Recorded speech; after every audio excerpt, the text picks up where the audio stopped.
I've often said the wonderful thing about airguns is the huge diversity of them. Springers, gas rams, CO2s, PCPs, single shot, multi-shot, pistols, rifles, carbines. And that's only scraping the surface. Then you have all the different disciplines, let alone the wealth of very different individuals who are in this wonderful community. And of course, let's not forget the ability to customise.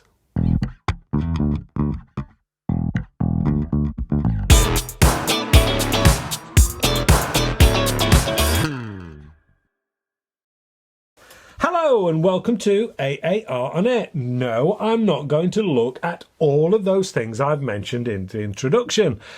Not this week, because the programme would be about 24 hours long. But I recently had the pleasure of being involved in watching a custom job on a gun, and I thought it would be nice to share it with you guys. So, let's start here, shall we? Because, as I've already said, there is something for everyone in the airgun scene, and this one may well be a bit of a Marmite thing. But let's take a quick look, shall we? It started pretty much life like this. A Leshiy 2, a gun I've actually reviewed when it was first launched, and yes, I'm a bit of a fan. For those of you who are not familiar with it, it is a superbly engineered Russian designed and built PCP which has personalisation built into its DNA. The barrels are interchangeable, meaning you can have multiple calibers in one gun. They are available in sub 12 foot-pounds and FAC higher power levels. They can have higher capacity air tanks, custom regulators, different grips, 250mm or 350mm long barrels. There are enough rails top and bottom to supply a train station and add whatever you may need.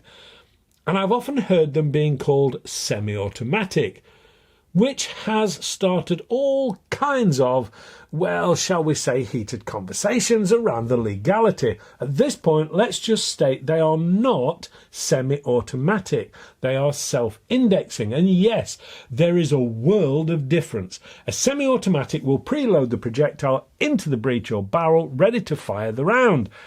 And that is illegal in the UK for airguns, but this holds the round in the magazine and it indexes the magazine in conjunction with the trigger. Then the round is fired directly from the magazine, much like a CO2 pistol does. So it is fully acceptable. This is in part why they are so popular, much like a Steyr, if I've pronounced that right, which does the same thing. With that out of the way, I just want to show you this particular custom job.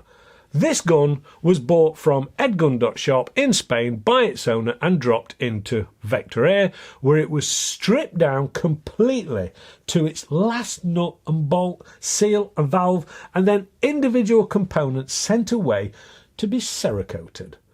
Returned when done and completely rebuilt by Karl to the owner's specifications. This gun has a longer 350mm barrel, which is not only a longer barrel, but the silencer moderator is longer to help keep the bark down. This does give this particular gun a larger surface to show off the finish. This is a .22 caliber in sub 12 foot-pounds, and is fitted with the larger 350cc carbon fibre air tank as well. It also has a custom AR-15 type skeleton grip, which totally transforms not only the look of this, but the feel to it also, because the standard grip is the typical Russian military style and wood, which is also warmer on the hands because it is, as I've said, a nice laminated wood. But some would argue it doesn't look anywhere near as cool. This also has fitted on the front underside weaver rail a Magpul custom bipod, which has also been individually coloured. One of the things I really like is the way the original colour of the magazine and dust cover of the filler ports have been left that red-orange colour. This just breaks up the camo finish. To keep the pattern and finish flowing, the neoprene cheek rest has been completely removed.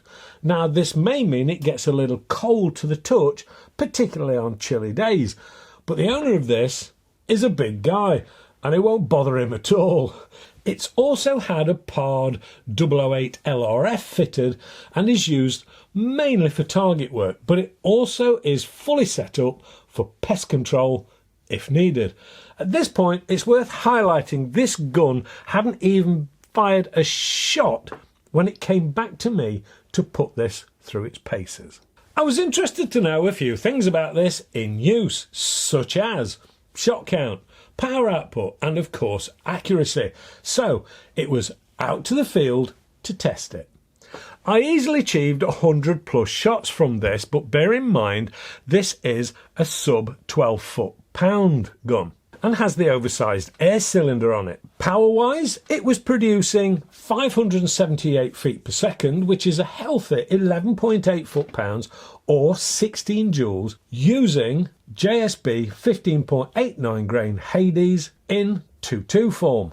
Now this has its own case and has a beautiful setup with 5 magazines, all neatly lined up and available. Not content with that, he has had a rather fancy 3D printed speed loader to go along with it. So, power levels and shot count established. Naturally, I wanted to give this a bit of a test out on the range. And whilst I was at it, I promised I would zero his Pard.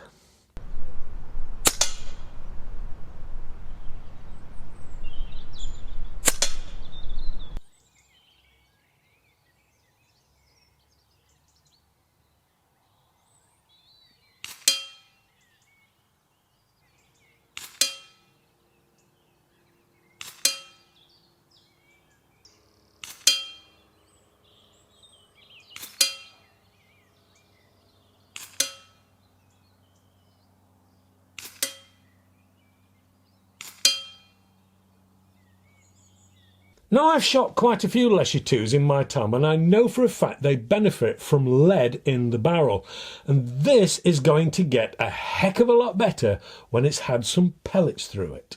It is highly capable and such true fun with the self-indexing fast fire action.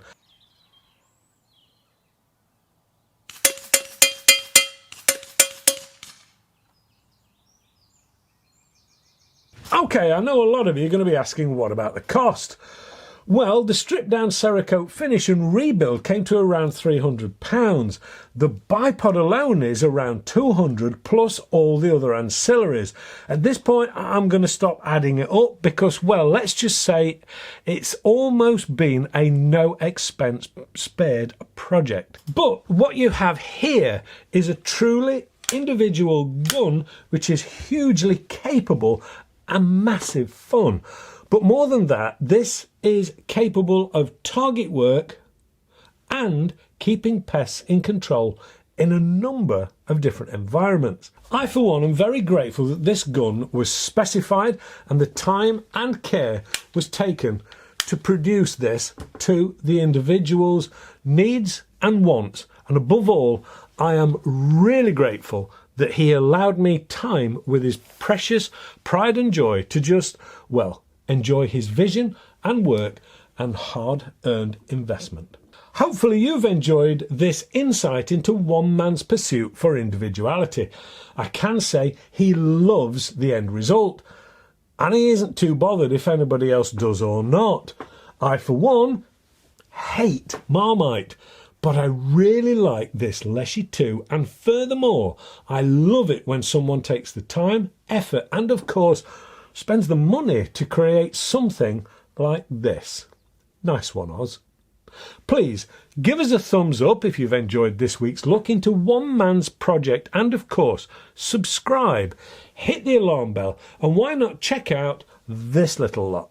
I would like to say thanks to Oz, EDgun.shop in Spain, and of course Karl for an amazing strip down and rebuild job. and of course to you guys for watching. Stay safe and shoot safe. And I'll see you next week.